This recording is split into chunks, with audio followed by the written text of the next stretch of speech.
Selanjutnya adalah periode pembentukan. Nah, ini mulai tabi'in, mulai munculnya imam mazhab. Pertama yang paling tua adalah Imam Abu Hanifah. Yang paling tua nih. Imam Abu Hanifah, kemudian Imam Malik. Imam Abu Hanifah itu ada di Irak, Basra, Kufah. Ini Imam Abu Hanifah itu cucunya Ibnu Mas'ud. Artinya Ibnu Mas'ud kan sahabat. Ya, dia punya muridnya punya murid namanya Abu Hanifah begitu. Ya, jadi itu lahirnya Alqamah, murid ini guru-gurunya Abu Hanifah. Jadi Abu Hanifah itu cucunya lah. Kalau ke Rasul berarti cicit ilmu lah bahasanya. Jadi Rasul punya murid Ibnu Mas'ud, punya murid Ibnu Mas'ud siapa?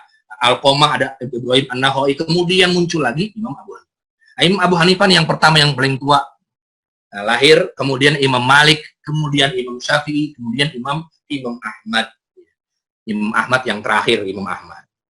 Imam Syafi'i berguru ke Imam Malik dan Imam Abu Hanifah. Saya tidak menjelaskan sejarahnya ya, karena nanti di pertemuan yang akan datang ada sejarah-sejarah mereka semua ini ada. Metodologinya juga mereka ada. Ya saya hanya menjelaskan bahwasanya ini periode pembentukan. Kenapa sebabnya? Karena dari mereka ini, ulama-ulama besar ini, lahirlah para murid-murid yang luar biasa, cemerlang. Ya. Kalau Imam Abu Hanifah punya murid Muhammad Asy-Syaibani, punya murid Imam Syafi'i, Imam Malik, Imam Ahmad. Itu ada di makalah saya nanti di share ya. Itu semua, itu punya murid yang luar biasa, nyatet-nyatetin begitu. Gurunya menyampaikan, dicatat semua riwayat-riwayatnya. Imam Syafi'i qaul qadimnya, Imam Syafi'i qaul jadidnya dicatat. Semua itu murid-muridnya semua. Luar biasa. Dan berkembang sampai tidak tergerus zaman. Makanya ini dia pelopornya. Disebut dengan Imam Abu Hanifah, Imam Malik, Imam Syafi'i, dan Imam Ahmad. Imam Abu Hanifah, Imam Malik, Imam Syafi'i, dan Imam Ahmad. Kalau tentang masalah metodologinya nanti akan dijelaskan di pertemuan yang akan datang. Ada mazhab-mazhab yang lainnya, Zahiriyah, ya, Imam Daud Az-Zahiri, Asy-Sya'bi, Imam An-Nakhai. Banyak sekali mazhab-mazhab yang lain, tapi dia tergerus zaman. Ini ulama besar semua. Ulama besar, ya. Tapi itu tadi, tergerus zaman. Artinya muridnya sudah mulai ketika meninggal, udah nggak ada yang mewarisi lagi. Akhirnya hilang lah semua. Ada kitab-kitabnya. Atau kitab-kitabnya hilang, nggak ada. Begitu. Semua itu, faktor-faktor banyak. Jadi yang eksis hanya 4 ini. Ada memang sebagian yang eksis, tapi tidak sepopuler mazhab ini. Dan ini adalah periode pembentukan.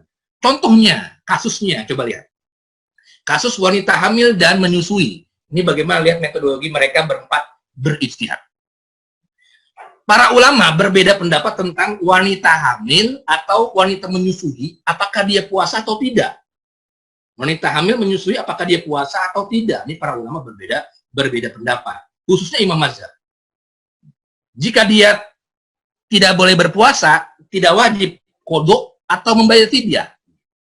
Yang pertama, Imam Syafi'i berpendapat bahwasanya wanita hamil dan wanita menyusui boleh tidak berpuasa, akan tetapi keduanya wajib membayar qadha juga, membayar fidyah juga. Dua-duanya. Imam Syafi'i pendapatnya. Nanti kita lihat alasannya ya. Jadi Imam Syafi'i bilang, wanita hamil menyusui, dia harus bayar qadha juga, bayar fidyah juga. Kemudian Imam Abu Hanifah berpendapat, wanita hamil dan menyusui, boleh tidak berpuasa, akan tetapi kedua-duanya hanya bayar qadha saja. Kalau tadi Imam Syafi'i, qadha juga, fidyah juga. Kalau Abu Hanifah, qadha saja. Imam Abu Hanifah, qadha saja.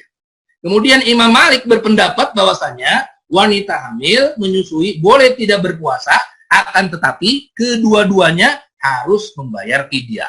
Kebalikan dari Imam Abu Hanifah. Kemudian Imam Ahmad berpendapat bahwasanya wanita hamil dan menyusui boleh tidak berpuasa, akan tetapi dia membedakan wanita yang hamil, qadha, wanita yang menyusui bayar fidyah, begitu.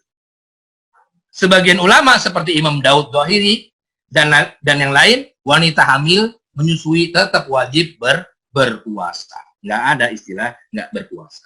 Kenapa sebabnya? Ini kan penting. Kenapa sebabnya? Pertama, dalil shorihnya tidak ada. Dalil Quran hadisnya tidak ada. Shorihnya. Yang ada, bagi yang berpuasa apa? Orang sakit, musafir, orang yang tidak mampu lagi berpuasa. Gitu kan? Allazina yutikunahu fidyatun ta'amu miskin. Nah, begitu dalam surah Al-Baqarah kan? Itu aja yang ada. Nah, sekarang ini masuk ke mana dia nih? Masuk ke kias. Kiasnya kemana nih? Nah, ini dia. Kalau bagi yang berpendapat, ya, bagi yang berpendapat,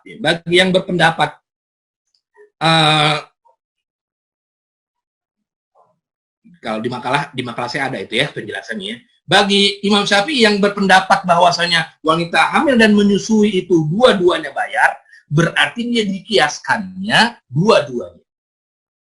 Dikiaskannya dua-duanya. Kalau Imam Abu Hanifah, wanita hamil dengan menyusui, dia hanya dikiaskan kepada yang qadha saja, berarti bagi yang marid. Bagi yang marid, berarti dibayar di hari yang lain gitu. Jadi wanita hamil kiasnya kepada siapa? Orang yang sakit, begitu. Wanita hamil kiasnya kemana nih? Orang yang sakit atau orang yang tidak mampu berpuasa, yang hanya bayar fidyah. Itu semua problemnya adalah kias kemana begitu. Itu gara-gara itu saja. Akhirnya kalau kata Zohir, ya saya tidak ada kias, ya sudah, nggak boleh, tetap dia berpuasa. Ini ada di kitab Bidayatul Mujtahid. Nah, silakan dibuka. Nah, ini salah satu kasus-kasus yang ada di zaman tabi. Kemudian yang selanjutnya periode kemasan, karena sedikit lagi waktunya nanti diskusi ya. Periode kemasan berikutnya adalah abad ke-3 sampai dengan ke Hijriyah, 39 Hijriyah. Ini periode kemasan. Di antara muncul ulama-ulama besar yang menisbatkan dirinya kepada mazhab tertentu. Di antaranya kalangan Syafi'iyah, Imam An-Nawawi, Al-Muzani, Ibnu Hajar Al-Asqalani, Ibnu Hajar Al-Aisami. Semua itu punya kitab besar berjilid-jilid, kitab fikih. Dia menisbatkan Asy-Syafi'i begitu. Kemudian kalangan Hanafiyah, Imam Abu Yusuf, Imam Asy-Syaibani, Imam Al-Maruzi dan lain sebagainya. Itu punya kitab-kitab besar juga. Kalangan Hanabilah, Imam Ibnu Qayyim, Ibnu Taimiyah, Ibnu Rajab dan lain sebagainya. Kalangan Malikiyah, Ibnu Qasim, Ibnu Syahnun, Imam Ibnu Rus dan lain sebagainya. Itu semua berkembang dari abad ke-3 sampai dengan ke-9 Hijriah. Ada di Tobaqat, kitab-kitabnya namanya Tobaqatul Ulama, banyak. Tobaqatul Syafi'iyah, Tobaqatul Hanabilah, Tobaqatul Malikiyah, Tobaqatul Hanafiyah. Itu semua di Tobaqat-Tobaqatnya itu. Ulama-ulamanya siapa aja, lahir di mana, kitabnya apa saja, itu semua kalau kita baca semua nggak habis. Semua ada, ini periode keemasan di tahun ke-3 sampai dengan tahun ke-9 Hijriah. Kemudian di periode selanjutnya adalah periode kemunduran. Periode kemunduran ini, ya tadi yang sudah saya jelaskan, gara-gara ekspansi Barat ke negara-negara Islam, sehingga banyak yang sibuk dengan penjajahan. Akhirnya para ulama sedikit sekali yang menuai tinta emasnya. Ada sebagian seperti Imam As-Sun'ani dan lain sebagainya, tapi hanya sedikit saja di periode kemunduran. Kemudian periode yang selanjutnya adalah periode kebangkitan. Periode sekarang ke-14 sampai dengan sekarang muncullah di Indonesia punya ulama, banyak kitab-kitabnya juga. Siapa Indonesia? Syekh Nawawi Al-Bantani. Banyak itu semua ulama-ulama besar semua. Kemudian di Saudi muncul ulama-ulama besar juga, di Mesir, di Damaskus. Kemudian di mana-mana pun muncul ulama menandakan kebangkitan fikihnya. Sekarang nih kita kalau pengen menuntut ilmu sampai doktor fikih, kemudian kita bisa menuai tinta emas. Karangan kita diakui dunia, jadi ulama besar. Kalau diakui dunia ya, jadi ulama besar. Tapi kalau diakui di kampung kita, jadi ulama kampung.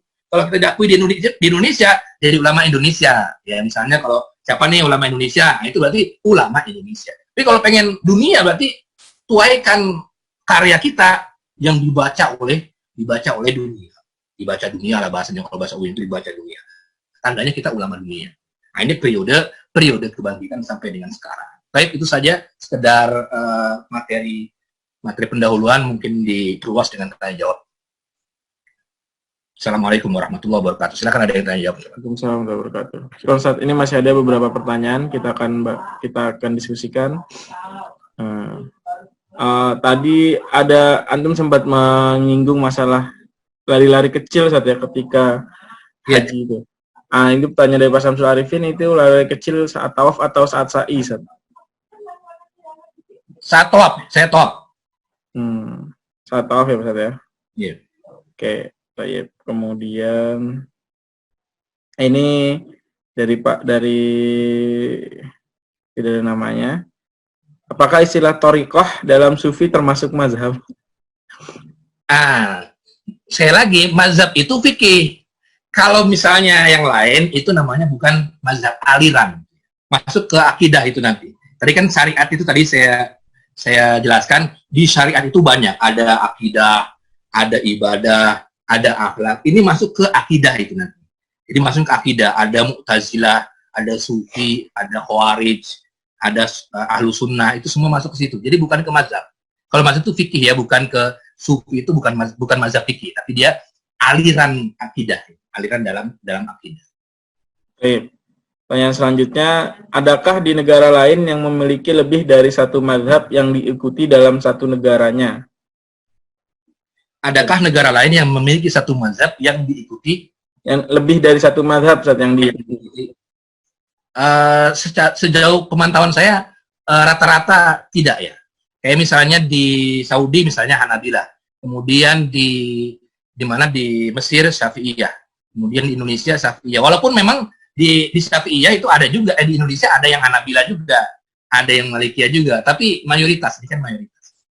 Kecuali kalau sudah penguasa yang menetapkan. Tapi kalau ini kan mayoritas. Kalau misalnya pertanyaannya adakah di negara menerapkan beberapa mazhab, banyak. Artinya kalau kan masing-masing pilihan itu individu. Jadi mazhab itu tidak itu masing-masing pilihan. Jadi bisa Indonesia ada juga mazhab Hanabilah ada, ikut ke Hambali ada, tapi mayoritas Syafi'i. Mayoritas Syafi'i. Ada lagi tafadhol. Baik, Ustaz. Dari pertanyaan lanjutan dari Ukhti Bella. Assalamualaikum Ustaz. Afwan, bolehkah diinfokan ormas-ormas Islam yang mengikuti mazhab tertentu? Misalnya Syafi'i, ormas apa saja? Mungkin ini. Kemudian apakah kita boleh beribadah secara berbeda-beda dengan mengikuti daerah tersebut mayoritas menggunakan mazhab tertentu? Baik. Kalau ormas itu, apakah dia bermazhab Syafi'i atau tidak? Tidak. Saya ketika membaca fatwa-fatwa NU, itu nggak semua ngikut mazhab Syafi'iyah. Ikut mazhab Syafi'iyah tidak.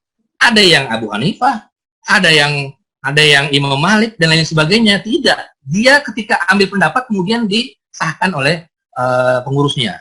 Itu jadi nggak bisa berkarakteristik misalnya NU itu Syafi'iyah, tidak. Tapi memang mayoritas bisa kalau dibilang mayoritas. Tapi kalau dalam fatwa-fatwanya, kalau di NU itu namanya Bahsul Masailnya, itu kadang-kadang ngambil juga dia pendapat Abu Hanifah, pendapat Imam Malik dan lain sebagainya. Kadang-kadang dia meroji pendapat Abu Hanifah, bukan Syafi'iyah. Padahal dia Syafi'iyah begitu. Ada yang begitu di dalam fatwa-fatwanya. Jadi nggak harus ini identik dengan Syafi'iyah, tidak. Ormas yang lain pun nggak juga. Jadi kadang-kadang mentarjih lah ormas. Jadi ormas itu biasanya ormas itu mentarjih dia. Ada perbedaan pendapat ditarjih oleh NU. Ada perbedaan pendapat ditarjih oleh Muhammadiyah. Jadi dia semacam lembaga tarjih. Makanya Muhammadiyah bilangnya apa? Lembaga tarjih, lembaga tarjih Muhammadiyah. Ya, kenapa? Dia mentarjih dari pendapat-pendapat yang ada. Kemudian yang selanjutnya itu apa? Ya, kalau lagi ke daerah tertentu. Oh iya. Kalau ke daerah tertentu, apakah kita harus mengganti ibadah kita? Yang nggak usah ganti-ganti ibadah kita. Namanya kita pelimpan kayak begitu. Kecuali kalau menimbulkan fitnah, ini lain kasusnya. Kalau nggak menimbulkan fitnah, misalnya kita nggak menimbulkan fitnah begitu. Kita bukan ulama situ, bukan apa, itu baru. Tapi kalau misalnya kita nggak menimbulkan fitnah, ya satu ini aja ibadah kita. Kalau kita biasa nggak kunut, datang ke orang yang nggak kunut, ya silakan aja. Orang dia nggak kenal kita, kecuali kalau menimbulkan fitnah. Misalnya kita di kampung kita itu, kita sebagai mantu siapa, begitu kan, nanti akan berbuat fitnah dan lain sebagainya, itu mungkin bisa. Sekali lagi, patokannya adalah fitnah, karena fitnah itu adalah menjaganya wajib. Jadi ininya ukurannya fitnah. Tapi kalau nggak ada fitnah, ngapain berubah-ubah? Kita misalnya narji sendiri misalnya. Kita ibadah kita apa nih? Kalau misalnya kita ikutnya kunut, yang nggak kunut, ya sudah, kita seumur hidup kita nggak kunut, boleh. Kalau kita pengen pindah yang kunut, ya silakan aja. Yang penting kita punya dalil dan lain sebagainya. Tapi kalau pindah begitu kan, saya kira tidak boleh. Namanya, apalagi kalau sampai dengan talfik ya. Nanti dibahas di pembahasan materi yang lain, yang ujung itu ada talfik. Artinya mau yang enak-enak sendiri mazhabnya, yang enak-enak, itu enggak begitu. Jadi konsistensi dalam bermazhab itu penting, kecuali kalau menimbulkan fitnah, itu baru. Baik. Selanjutnya dari pertanyaan selanjutnya, Ustaz, melihat pembagian periodenya, apakah mulai dari pertumbuhan sampai dengan kemunduran itu saat Rasulullah masih hidup? Pembagian periode mazhab tersebut, Ustaz. Dimulainya dari Rasulullah hidup atau mulai dari mana? Mungkin tadi di review yang sedikit, Ustaz, materinya, Ustaz. Oh, yang periode Rasulullah masih hidup itu periode pertama. Periode pertumbuhan ini. Ini yang di atas yang A itu periode pertumbuhan, itu Rasulullah masih hidup. Dan itu pun mazhab itu bukan dikenal dengan mazhab sistematis, tapi hanya pendapat-pendapat para sahabat saja yang kemudian dilaporkan kepada Rasulullah. Kalau yang lain, pembentukan, kemasan, kemunduran, itu semua Rasulullah sudah nggak ada, sudah lama. Jadi yang di A saja yang periode pertumbuhan, yang ada zaman Rasulullah SAW itu yang Rasulullah masih hidup. Yang lain udah nggak ada. Baik. Ya. Pertanyaan selanjutnya dari Hanifah. Apakah madhab dan manhaj itu berarti sama? Ya, manhaj dan mazhab itu beda atau sama begitu ya? Sebenarnya kalau kita belajar bahasa Arab pun akan tahu artinya ya. Dari kata nahaja, kemudian dari kata zahaba, itu semua artinya kembalinya ke torik juga. Cuman lebih ke kalau dalam manhaj itu bisa ditarik ke luar fikih. Misalnya manhaj apa begitu, manhaj ahlus sunnah, manhaj khawarij dan lain sebagainya. Itu istilahnya bisa ditarik keluar. Tapi kalau misalnya fikih itu biasanya lebih ke mazhab. Tapi dari segi bahasa torik juga artinya jalan. Artinya metodologi lah bahasanya, kalau zaman sekarang metodologi berpikir. Jadi mana itu metodologi berpikir dari seorang imam, metodologi berpikir dari seseorang. Misalnya metodologi berpikir nih dalam memahami teks nas apa, nah itu dia namanya disebut mazhabnya. Baik, syukur Ustaz. Pertanyaan selanjutnya dari Pak Sondi. Adakah acuan, referensi website, dan lain-lain untuk mengetahui perkembangan masing-masing mazhab zaman sekarang? Karena banyak fikih kontemporer yang membutuhkan analisis yang belum dilakukan oleh para ulama sebelumnya. Ya, kalau yang periode kebangkitan sekarang itu memang baru sedikit yang membahas tentang sejarah perkembangan mazhab. Berarti bagi sarjana-sarjana yang S3 itu ya, yang doktor fikih dan lain sebagainya, sejarah-sejarah itu dia bisa memulai penelitiannya tentang sejarah kebangkitan fikih kontemporer, mulai siapa saja dari kalangan Hanabila itu bisa. Tapi kalau misalnya ditanya ada berapa referensinya, masih sedikit. Ada bisa dihitung jari itu, ada Nas'atul Fiqh al-Islam, ada juga banyak di Azhar Kairo itu di disertasinya. Tapi masih sedikit membahas tentang masalah periode kebangkitan fikih Islam di zaman modern itu. Misalnya Saudi itu mengikut ke Hambali atau tidak. Nah, itu semua adanya disertasinya. Kemudian Mesir itu bagaimana metodologinya, sama enggak dengan Asy'ariyah, itu semua zaman sekarang itu atau ke Syafi'iyah itu semua sudah ada yang membahas tapi sedikit. Jadi kalau kita pengen menelurkan khazanah ya, tulisan-tulisan emas kita, buku-buku kita itu bisa untuk periode yang kebangkitan. Bisa. Ada sedikit ya, tapi sedikit. Ada tapi sedikit. Baik. Pertanyaan lanjutan dari Ukhti Mutiah Mutmainnah. Assalamualaikum Ustaz, bolehkah kita tidak terikat mengikuti pada satu mazhab, misal dalam mengambil satu keputusan Imam Syafi'i dan satu keputusan lagi Imam Malik? Mungkin pertanyaan ini akan kita jawab besok ya Ustaz ya. Perlukah dalam materi, perlukah kita bermazhab? Sabar insyaallah Ukhti Mutiah, insyaallah besok akan dijawab oleh Ustaz Haryanto. Oke, ini diskusi lanjutnya dari Pak Farid. Masih yang tadi sebenarnya, tapi beliau ingin meminta pendapat antum mengenai banyaknya pertanyaan apakah Wahabi, Salafi, Manhaj Salaf itu banyak dari ulama lulusan Saudi atau umatnya, apakah bisa disebut sebagai mazhab baru? Beliau berpendapat melihat Ustadz kan menjawab tadi tinggal lihat apakah pendapatnya baru atau tidak dan apakah banyak pengikutnya dan bisa bertahan terhadap zaman. Karena sebagai orang awam berpendapat bahwa itu mazhab baru. Karena mohon pendapat Ustadz sebagai ahli perbandingan mazhab. Gimana menurut dia, menurut Pak Farid itu mazhab baru kayak Salafi, Manhaj Salaf dan Wahabi segala dengan istilah barunya itu. Tentang masalah mazhab baru atau tidak, saya bilang kalau misalnya, menurut saya kalau misalnya mereka dibilang mazhab baru, apa ininya? Contoh kasusnya, itu semua sudah ada semua di fikih-fikih terdahulu. Contoh kasusnya apa? Satu misalnya, tentang masalah apa? Mereka celananya cingkrang misalnya, itu sudah ada di fikih-fikih terdahulu. Ada yang berpemahaman tekstual, ada yang tidak, itu sudah ada. Apalagi misalnya bercadar, ada juga. Misalnya, ada di kitab-kitab terdahulu udah ada. Apalagi misalnya, contoh lagi apalagi kasusnya. Misalnya tentang masalah nggak kunut, ada juga. Jadi semua itu kasus-kasusnya sudah ada semua. Sudah ada semua pendapatnya. Jadi saya malah nggak, terus terang saya tidak setuju kalau dibilang mazhab baru. Kalau memang mazhab baru, kecuali ada pendapat baru, ijtihad baru. Misalnya apa contohnya satu nih, ijtihadnya yang ulama terdahulu belum membahasnya. Kalau ulama terdahulu sudah membahasnya, berarti dia bukan mazhab baru. Itu cuman bahasanya ya, dia misalnya kalau misalnya dia mengikuti yang cadar misalnya, berarti Hanabilah. Ya, Hanabilah berarti pendapatnya mazhab Hanabilah. Kalau misalnya dia mengikuti atau Syafi'iyah misalnya.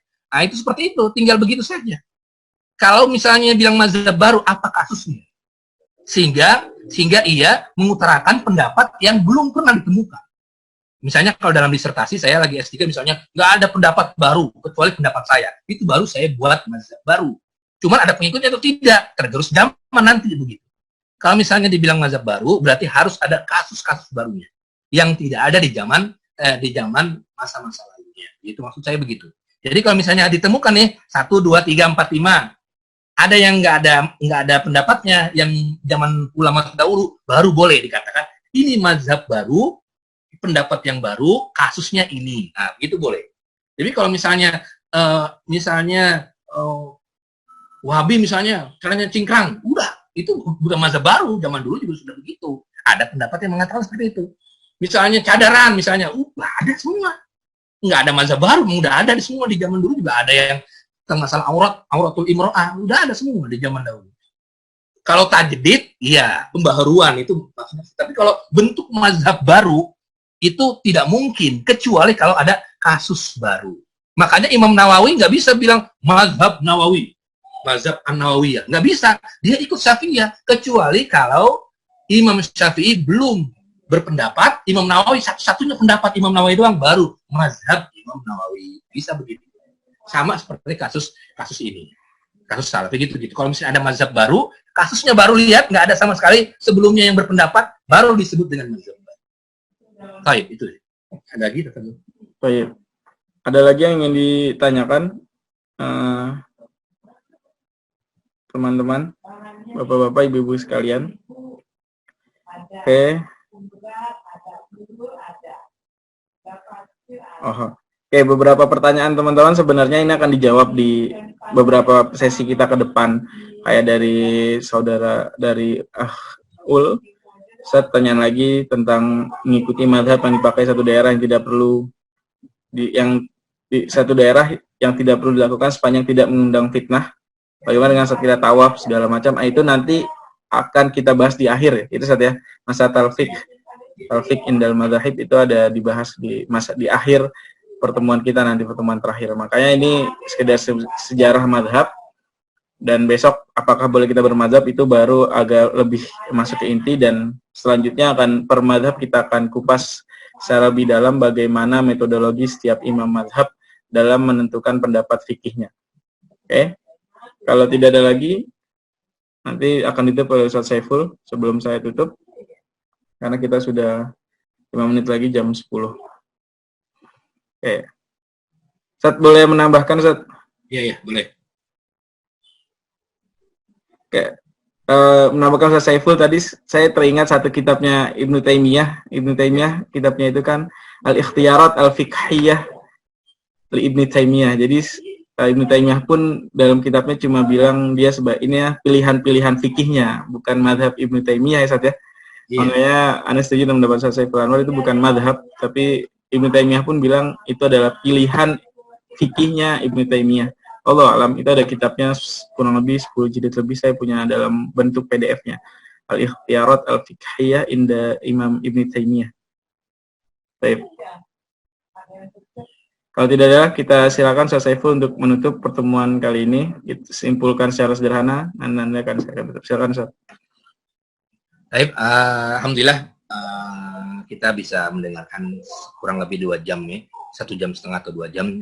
Mudah-mudahan apa yang kita dengarkan bermanfaat. Ya. Intinya kita bisa mengenal tentang mazhab itu sendiri apa, ijtihad apa, kemudian sejarahnya dari awal kemunculannya dari zaman Rasul sampai dengan zaman sekarang. Ya, mudah-mudahan nanti di pertemuan-pertemuan yang akan datang kita bisa memperkaya lagi tentang metodologinya, kasus-kasusnya dan lain sebagainya. Mudah-mudahan amin amin ya robbal alamin. Kalau ada diskusi tafadhol bisa hubungi nomor telepon atau dan lain-lain.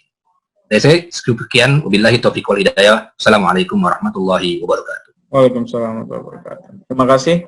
Syukran Ustaz Saiful atas pemaparannya pada pagi hari ini. Alhamdulillah. Beberapa teman-teman bagi yang masih ada ganjalan atau ingin bertanya, silakan nanti bisa japri atau lanjutkan di WhatsApp grup. Kita tutup pertemuan kita pada pagi hari ini dengan membaca alhamdulillah subhanakallahumma wa bihamdik asyhadu an la ilaha illa anta astaghfiruka wa atubu ilaik. Assalamualaikum warahmatullahi wabarakatuh.